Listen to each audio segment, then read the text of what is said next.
ઝી 24 કલાકના અહેવાલની ધારદાર અસર થઈ છે। ઝી 24 કલાકના અહેવાલની નોંધ ગાંધીનગર સુધી લેવાઈ છે।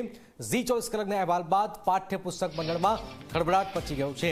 અમદાવાદ જિલ્લા શિક્ષણાધિકારી થયા દોડતા ભંગારના ગોડાઉનમાં પુસ્તકો ક્યાંથી આવ્યા સૌથી મોટો સવાલ છે। વિદ્યાર્થીઓને પુસ્તકો સમયસર મળતા નથી અને ભંગારના ગોડાઉનમાં પુસ્તકો ક્યાંથી આવ્યા।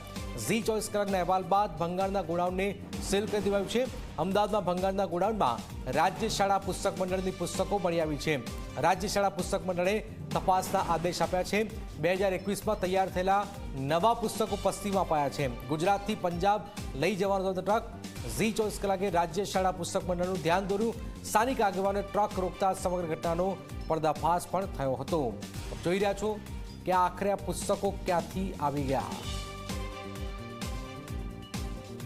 આજે આપે જે કહ્યું એ પ્રમાણે કે પસ્તીની સાથે કેટલાક પુસ્તકો પણ મળેલા છે, તો એ ખરેખર પુસ્તકો કયા છે અને ક્યાંથી આવ્યા એની તપાસ કરવા માટે અમે અમદાવાદના શાસનાધિકારી અને એના ડીપીઓને પણ સૂચના આપી છે। સાથે સાથે અમારા પણ એક જે સેલ્સ ડેપોના મેનેજર છે એને પણ કહ્યું છે કે ભાઈ સ્થળ પર જઈ અને તપાસ કરો કે ભાઈ આ પુસ્તકો ક્યાંથી આવેલા છે પસ્તીની સાથે અને એ ખરેખર કોઈ સ્કૂલના છે કે કઈ જગ્યાએના છે।